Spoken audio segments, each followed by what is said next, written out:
O ímã natural é um minério de ferro, de magnetita. Ele possui propriedades o quê? Magnéticas. Significa que ele pode atrair outros metais. Os chineses, eles já utilizavam esse minério de ferro como bússola. Então, os ímãs naturais, eles têm dois polos, polo norte e polo sul.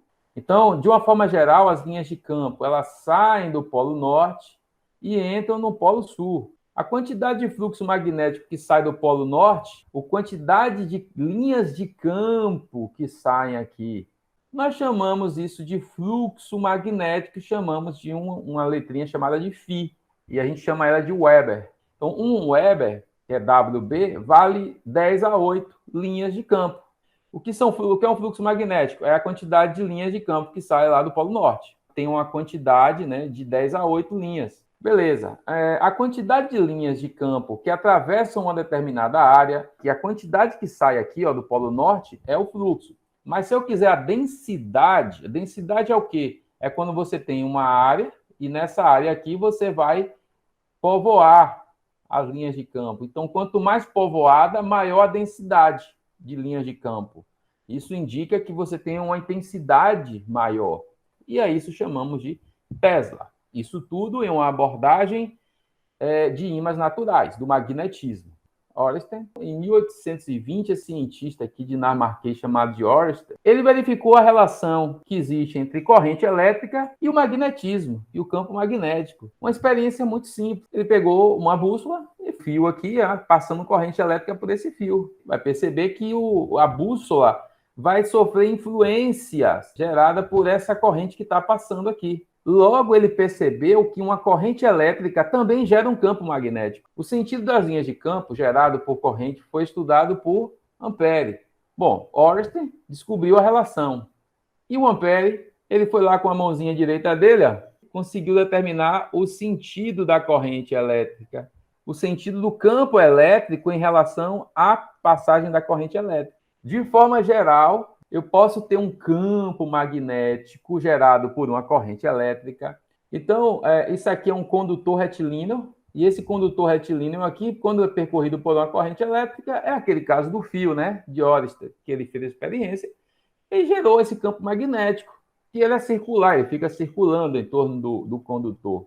Como é que acha o sentido? Aquela regrinha da mão direita, né? Você vê o sentido da corrente, que é esse dedão aqui, o dedão do legal, ó, e aí abraça o condutor. Abraçou o condutor, a ponta dos dedos, ó, indica que você está com um campo de saída, né? Indicando aqui tipo uma flecha, né? Se você for olhar aqui uma flecha, você vai ter aqui um X aqui na ponta, e na ponta, na saída da flecha, olhando de frente aqui, você vê uma ponta vindo, né, em sua direção. Então, nós convencionamos que essa aqui, ó, esse símbolo, indica o campo magnético de saída, e esse é o campo magnético de entrada, né, o vetor campo magnético, entrando e saindo do papel. Aqui as equações básicas para poder calcular. Campo magnético de um solenoide. E, por fim, a questão da espira circular. Por essa espira circular, gera-se um campo magnético aqui dentro. E esse campo magnético, ele pode ser ampliado, dependendo do número de espiras que você tem. Então, eu posso ter 1, 2, 3, 4, N espiras aqui. Daí vem a questão de uma força magnética. Quando nós temos um campo magnético e a gente faz uma carga por dentro desse campo magnético, a gente vai perceber que vai ser gerada uma força magnética ou eletromagnética nesta carga, direcionando cada dedo com seus respectivas grandezas, tá? Agora, o meu condutor, ele vai sofrer um deslocamento, uma força inercial, né? Que é essa força magnética. E da força magnética, percebemos a indução eletromagnética. Quando você movimenta esse condutor, vão agir forças magnéticas em cima dos condutores. A força magnética em cima dos condutores vai empurrar os prótons para um lado e os elétrons para o outro lado. Se você está empurrando o próton para um lado, está empurrando o elétron para o outro lado, causando uma diferença de potencial, isso aqui é tensão elétrica. Força eletromotriz induzida, eu posso calcular ela utilizando esse condutor E aí eu uso essa equação que eu chamo de LBV. Bom, aí eu posso também gerar uma força eletromotriz agora fazendo uma espira girar em torno de um campo magnético. Você está modificando o fluxo magnético. Então, esse fluxo aqui, quando ele é variado no tempo, ó, em relação ao tempo, então nós temos o dφ/dt, só que isso é para uma espira. Só que eu posso ter N espiras aqui, né?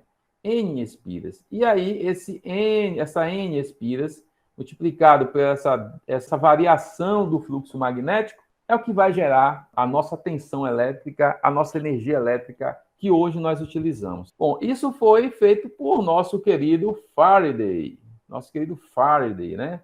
Tem uma iluminação na cabeça dele e ele conseguiu perceber isso aí. Mas ele foi complementado por Lenz. O que é que Lenz fez? Lenz falou o seguinte, ó, o sentido da corrente elétrica induzida,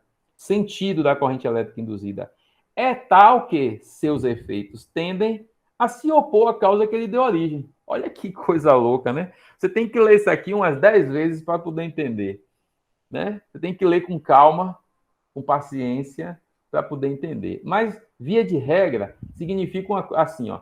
Quando você puxa essa barrinha aqui, ó, quando você puxa essa barrinha, querendo movimentar ela para um lado, a força que vai surgir nela é oposta, é se opondo a esse movimento aqui, né?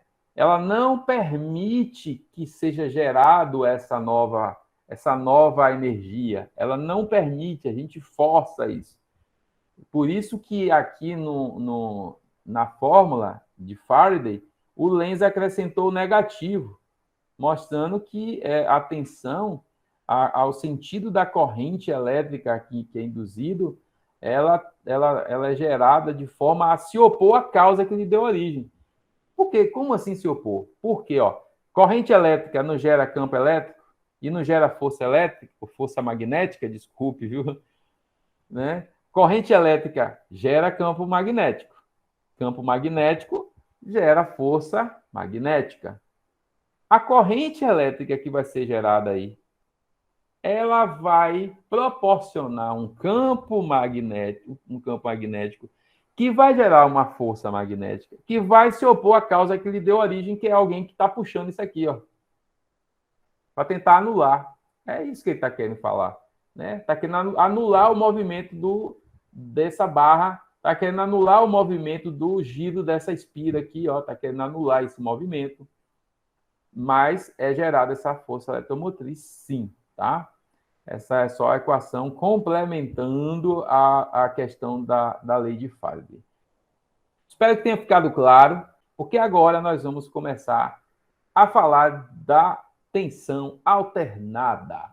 Uma tensão alternada é aquela cujo módulo varia continuamente, ó, o módulo, ou seja, a amplitude dele, ó, o valor dele, a amplitude está variando continuamente e a polaridade ela é invertida periodicamente, conforme nós vimos aqui que eu falei com vocês, né? A polaridade, isso aí que é invertido. À medida que você está girando aqui, está movimentando esse bastãozinho metálico aí, esse condutor metálico, e essa espira aqui também, à medida que você está fazendo esse giro, à medida que você estiver girando, ele vai gerar uma polaridade modificada, ou seja, onde é mais e menos, agora vai virar menos e mais, e assim sucessivamente, né? Ele vai modificar. Aqui nessa experiênciazinha aqui, ó, eu coloquei esse gifzinho aqui para vocês perceberem. Olha a espira se movimentando dentro de um campo magnético. Isso aqui é um campo magnético, que nós acabamos de falar, tá? Campo magnético. E aí esse campo magnético, tá aqui um voltímetro, ó o voltímetro, tá vendo? O voltímetro tem polarização, ó, menos e mais, tudo direitinho. Alguém está girando essa manivela, ó, isso aqui tem que ser com uma força externa para girar ele. E aí o que acontece quando ele gira? Bom, A partir de um determinado momento, veja o que acontece com a tensão elétrica. A partir daqui, ó, 0, ele vai para o lado positivo e depois vai para o lado negativo. Ou seja, a tensão elétrica tem momentos que ele chega no pico dele, no valor máximo, tem momentos que ele alcança o valor mínimo, e tem momentos que ele alcança o valor de 0. Ó, 0 volts. Então, ele faz uma varredura desde um pico máximo até o 0, depois ele passa para a parte negativa e vai para o mínimo negativo ali, tá? Isso é o que acontece. Isso é geração de energia elétrica. Isso aqui é geração de energia elétrica. Quando você faz o oposto, ou seja, em vez de eu vir com a força externa girando, eu colocar uma energia elétrica para movimentar isso aqui, aí eu tenho um motor elétrico. Um motor elétrico. É o oposto do gerador, tá? Mas o que interessa para a gente agora é o gerador, porque a geração de energia elétrica de sinal alternado é o que vai fundamentar todo o resto do estudo aqui da corrente alternada e tensão alternada. Vamos esmiuçar um pouquinho mais, né? Cada posição da espira dentro do campo magnético está associado com um valor de tensão elétrica. Isso é claro, óbvio, vendo aqui o que acontece nessa imagem. Veja que eu tenho aqui um círculo trigonométrico. Eu vou falar um pouquinho mais desse círculo trigonométrico lá na frente, mas já me antecipei. Então, veja o círculo trigonométrico. E esse círculo trigonométrico, ele tem 0, 90, 180, 270 e termina o ciclo dele em 360. Então, o A que ele está colocando aqui, esse A, é essa posição da espira. Quando a espira está deitadinha. O B já é o momento em que a espira está fazendo o giro, já está verticalzinho assim, vertical. O C, ele já gira no outro sentido. Tá? Ele começou assim, fez isso, depois fez isso, depois fez isso, depois voltou de novo. Que é esse D e esse A. Cada giro desse aqui corresponde a um deslocamento de 90 graus. Então, daqui para aqui, 90 graus de giro. Mais 90 graus para o C. Depois mais 90 graus daqui. Depois mais 90 graus e volta tudo de novo. Certo? 90 graus. Fechando os 360 graus. 360 graus. Como a gente sabe, os ângulos podem ser simbolizados por graus ou em radianos, né? Sobre 2, π, aqui é 3π sobre 2, e assim sucessivamente. Isso aqui, daqui a pouco, eu vou explicar para vocês, isso aqui é uma onda senoidal. Nós vamos falar dessa onda senoidal e vamos falar também da onda cossenoidal. Senoidal e cossenoidal, tá? E agora, já que nós sabemos que aquela espira que gira no campo magnético, ele gera um sinal de tensão elétrica alternado. O que significa dizer sinal alternado? Significa que eu tenho uma variação da amplitude e da polaridade. Da amplitude e da polaridade. Eu tenho essa modificação dos dois. E que esse sinal, ele obedece a uma senoide, que é esse formato. Sempre vai ser esse formato, a senoide. Sempre obedece essa senoide. Ou uma senoide, ou eu posso utilizar uma cossenoide. E nós vamos estudar muito isso daqui a pouco, tá? Nessa aula e na próxima. Isso aqui vai ser motivo de muita dor de cabeça para a galera aí, mas eu acredito que vocês vão tirar de letra, viu? Tenho certeza disso aí. Mas eu vou com muita calma nessa questão aqui, porque realmente é uma coisa que sempre leva dúvidas na galera. Mas vamos lá. O sinal gerado lá naquela espira girando gera uma senoide. Maravilha. O que nós precisamos entender agora é que essa senoide, ela tem alguns elementos. Então, vamos na intimidade dessa senoide, dessa cossenoide, tá? Uma das coisas que a gente precisa entender é que esse ponto mais alto aqui, ó, esse ponto mais alto aqui, ó, ele é chamado de V de pico, ou seja, é o sinal de pico, é o valor de pico, tá? Esse valor de pico, ele vai ser exatamente igual a esse valor aqui embaixo, no negativo, só que negativo. É o oposto. Isso aqui é simétrico, tá? É simétrico. Isso aqui é simétrico. Esse com de cá, esses dois aqui, o de cima positivo e o de baixo negativo, são simétricos, tá bom? É a mesma amplitude, só que um é positivo e outro é negativo, tá? O que eu chamo de valor instantâneo? É aquele sinal no tempo, da variação no tempo. E aí, quando eu digo variação no tempo, eu estou falando daquela espira que fica girando, girando, girando, e ele vai obedecer essa função aqui, ó. VT igual a tensão de pico, olha a tensão de pico, onde é que a gente vai usar ela, ó, vezes, aí eu posso utilizar como um cosseno, no caso aqui, a imagem, a figura é de um cosseno, por isso que eu coloquei aqui a representação no cosseno, mas ele poderia ser também simbolizado, ó, como um seno, com as devidas adaptações, tá? Seno de ômega t, aqui seria mais 90 graus, porque tem que fazer uma modificação de cosseno para cosseno. A única diferença é essa. Mas eu vou falar com vocês mais tarde sobre isso, né? Mas pode representar esse sinal aqui, ou como uma senoide, ou como uma cossenoide. E os elementos são os mesmos, ó. VP, que é a tensão de pico, ou valor de pico, poderia ser corrente também. O que eu estou falando para tensão aqui replica-se também para corrente, viu? Então, poderia ser corrente elétrica aqui em vez de tensão. Então, seria corrente, corrente, corrente, corrente elétrica, né? Negativo, tá? Isso aqui de pico. Então, galera, assim, esse carinha aqui, ó, é ele que determina a velocidade com que a espira está girando, né? E o espira girando não está girando o campo também, né? Girando o campo ali, a tensão induzida. E ele, como eu disse para vocês, é 2π sobre o período, ou, né? Ou, ó, daqui para cá, ó, ou de um jeito ou de outro, você pode calcular ele, tá? O 2πf ou 2π sobre o período. O que é período, professor? O que é período, professor? O período, galera, é o seguinte: significa um ciclo completo.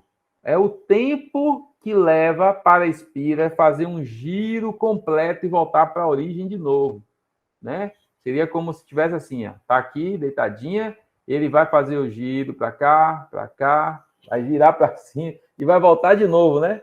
Ou seja, ele dá um giro completo de 360 graus. Então, o tempo que a espira leva para fazer esse giro de 360 graus é o que nós chamamos de período. Como esse gráfico ele representa esse giro da espira, então nós podemos dizer, ó, que aqui, vamos para aqui. Nós podemos dizer que daqui, ó, um ciclo, ó, daqui até aqui, ele faz um período. Um período. Período é um ciclo, um ciclo. E aí tem um tempo. Ele vai fazer em quanto tempo, professor? Depende.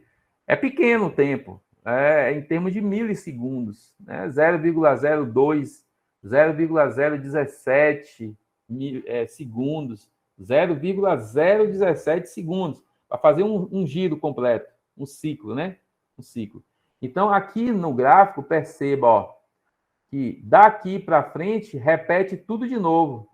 Daqui para cá, ó, repete tudo de novo. Por isso que ele vai mais um ciclo. Então, aqui é um ciclo, aqui é outro ciclo, tá? Então, um giro completo é dado quando ele termina de fazer esse movimento todo aqui, ó.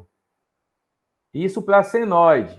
Para cossenoide, o giro completo, ó, ele vai começar aqui, vai descer, vem aqui, aqui nesse ponto, ó, ele termina o seu movimento.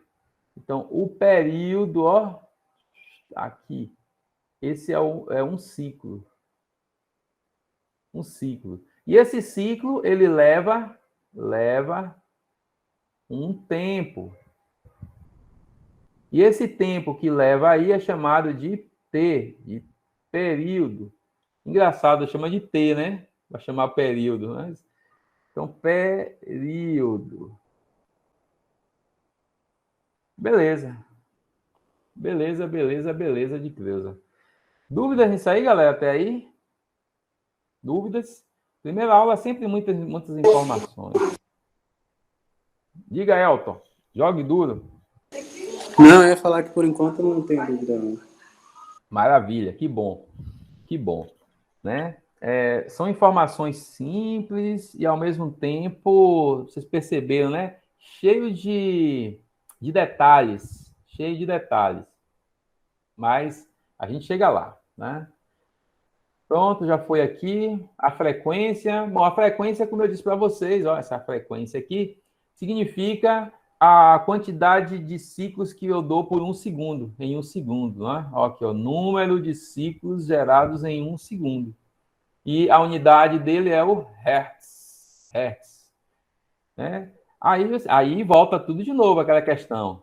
Ó, repare que ele tem o período, e dá um ciclo, outro ciclo. Então, se ele fizer aqui, ó, se ele fizer 2 ciclos por segundo, 2 ciclos por segundo, então 2 Hertz. 2 Hertz. Tá? Ele faz 2 Hz por segundo. Mas 2 Hz por segundo é muito pouco. Né? O que a gente precisa, o que a gente usa na nossa energia elétrica que nós geramos é 60 Hz. 60 ciclos por segundo. 60 ciclos por segundo. Significa que a sua espira lá no campo magnético vai girar 60 vezes por segundo. Então é muito rápido, né? É muito rápido isso aí. Valor de pico a pico. O que é o valor de pico a pico? É você pegar, ó, de um valor ao outro aqui, ó, do pico positivo até o pico negativo e multiplicar, né? A verdade é você pegar e multiplicar por 2. A experiência é assim: pegue uma tensão alternada, aplica lá em um circuito e meça a potência dissipada por essa fonte de tensão alternada. Aí eu vou agora pegar esse mesmo circuito, vou aplicar uma tensão contínua, CC contínua, e vou variando a tensão, até eu encontrar a potência dissipada, a mesma potência que deu no circuito de corrente alternada. A mesma potência dissipada no alternado tem que dar agora num corrente contínua, né? Num sinal contínuo. E isso nós chamamos de valor eficaz. Matematicamente, isso foi calculado. Eu expliquei isso de forma filosófica, mas existe um equacionamento matemático que você consegue chegar e obter o valor de tensão e corrente eficaz. Basta dividir a tensão de pico por raiz quadrada de 2. Tá bom? Dividir a tensão de pico por raiz quadrada de 2. Olha só, voltando agora, ó, uma forma completa. Vou acrescentar mais um elemento para vocês aqui, ó. Veja só, o que que nós vimos até agora? Ó, professor, nós vimos que existe, ó, uma tensão de pico, né? Aquela que está aqui em cima. Beleza, existe o seno, esse θ que eu estou colocando aqui, ele lá naquele outro foi dado para a gente, foi o velocidade angular vezes o tempo. Mas a gente sabe, vocês estudaram física, movimento circular, vocês viram que esse deslocamento deslocamento angular, ele é dado pela velocidade angular vezes o tempo, só que ele tem um rabicho, entre aspas, né? Um puxadinho, entre aspas, que é a posição inicial, que nós chamamos de fase inicial. Ó, fase inicial. É o ponto de partida. É como na cinemática. Cinemática não tinha S igual a SO mais VT, né? Só mudando a ordem aqui, ó. S igual a VT mais SO, é a mesma coisa. Mesma coisa. Só que aqui vai ser θ, vai ser velocidade angular vezes o tempo mais a posição inicial, né? Aqui é para movimento circular. Aqui é para movimento não circular. Aqui em cima, né? É a mesma coisa, mesma coisa. E é isso que vai interessar para a gente. Professor, mas vai interessar por quê? Porque a espira girando lá no campo magnético, ele gira de forma circular. E se ele está fazendo um movimento circular, significa que nós vamos precisar dos conceitos de movimento circular. Beleza, então assim, vamos continuar. Então você tem, a forma sempre vai ser, né? Se for ver, vai ser igual a tensão de pico, seno, né? Eu vou botar θ. E aí, θ tem esse velocidade angular aqui, tudo direitinho. Ou você pode ter ele como um cosseno também, né? E aí, todos esses dois, ó, relacionados com esse deslocamento angular. Por isso que lá atrás eu tinha colocado esse carinha aqui, né? Em 1, eu tinha colocado ele como 0, né? Não lembro como foi que eu botei, mas botei assim, esse aqui, por exemplo, como 0, e esse carinha daqui, eu tinha colocado ele, ômega-t, não foi exatamente nessa ordem, foi em o inverso. Eu colocado menos 90. No exemplo lá de trás, que a gente fez logo no início, eu tinha colocado VP seno de ômega-t, acho que foi, não lembro, mais 90, se não me engano. Bom, enfim, não vou entrar nesse mérito com vocês para não atrapalhar. Vamos com calma. Então, lá atrás eu tinha colocado esse termozinho aqui, ó. Por que eu coloquei esse termo? Porque, ó, eu estava falando da fase inicial, da posição inicial de partida dele, tá? Dele quem? Da espira, do movimento da espira, tá bom? Esse movimentozinho aí que eu estava falando para vocês. Por isso eu tinha colocado esse 90zinho aqui. Beleza. Graficamente, como é que isso é representado? Senoidal e cossenoidal. Aqui eu já estou com a forma completa, viu, galera? Ó, completa. Essa é a nossa função que nós vamos trabalhar de agora em diante até a parte de fasores. Até a parte de fasores. Quando eu mostrar para vocês o céu, sabe? Mostrar a luz, falar assim, ó, galera, chegou a aula. Quando eu chegar no dia, ele fala assim, ó, chegou a aula de falar de fasores. Você pode sorrir daquele sorriso de canto de boca e falar assim, ô, glória, agora sim, porque vocês vão ver que facilidade vai ser trabalhar com isso aqui, tá? Ó, mamão com açúcar, chocolate, né? Mas vamos lá, com calma. Olha como é representado a senoide, ó. A senoide sempre começa do zero, ó, do ponto zero aqui.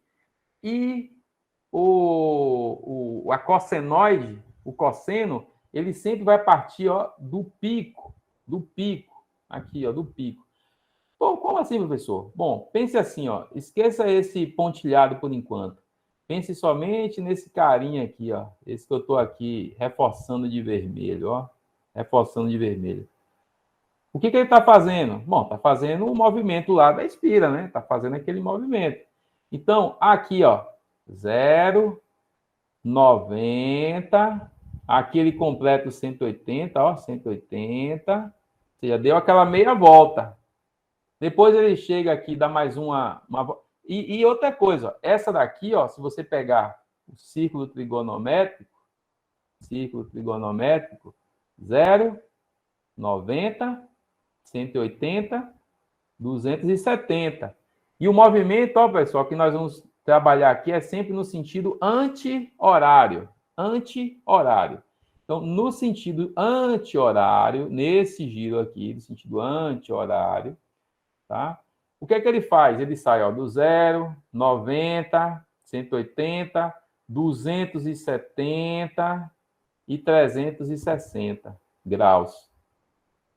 Veja aqui, quando nós dizemos aqui, ó, que ele está aqui, ó, primeiro quadrante, segundo quadrante, positivo, positivo, que é esse daqui de cima, ó, positivo e positivo. Se você pegar isso aqui, ó, e dividir, isso aqui é de 0 a 90. Opa, 0 a 90. Olha que beleza, 0 a 90. Opa, 0 a 90 é esse aqui, professor. Entendi, 0 a 90 essa parte aí, né? Então, de 90 a 180, já é essa outra parte, só que eu já estou descendo. Olha, já estou descendo. Então, de 0 a 90, eu estou subindo a ladeira. De 90 a 180, eu estou descendo a ladeira. De 180 para 270, eu continuo descendo a ladeira, só que eu estou no lado negativo. Negativo. Por que lado negativo, professor? Olha aqui, ó. Olha o eixo vertical. Logo assim, do lado, assim, ó, o eixo vertical aqui. Olha para esse eixo vertical. Aqui está o 0, ó. 0. Daqui para cima é positivo. Daqui para baixo é negativo. Então, a gente diz que ele está aqui, ó, no ciclo positivo, aqui em cima, e aqui embaixo negativo. Está na parte negativa, que é esses dois aqui de baixo. 270 para 0, ou seja, 360 graus, né? Fez um giro completo. Negativo, está na parte negativa, mas ele aqui já está subindo para completar o ciclo dele. Isso é a senoide. Isso é a senoide. Agora eu vou falar do sinal cossenoidal. Repare que o cossenoidal, ó, ele começa no 0, do mesmo jeito, ó, 0, só que ele já está no pico. Ele já está no pico aqui, já chegou no topo. Ele já chegou, não. Ele parte daqui, ó, do topo, né? Então, aqui é o 0 dele. O 0 dele é aqui, ó. 0. Então, vou até... vou deixar aqui. 0. Aí, aqui, esse ponto aqui, ó, é o 90. 90. Esse ponto daqui vai ser o 180. Esse ponto daqui vai ser o 270. E esse ponto daqui vai ser o 360 graus. 360 graus. Estou falando desse carinha aqui, ó, desse que é pontilhado, que eu estou agora cobrindo aqui de vermelhinho para destacar, ó. Esse é o cossenoide. É o cossenoide, é a forma cossenoidal de representação. Veja que o diagrama fasorial aqui, ó, o círculo trigonométrico, ele continua 0, 90, 180, 270. A única coisa que muda é que agora nós vamos ter o ponto de partida dele diferente.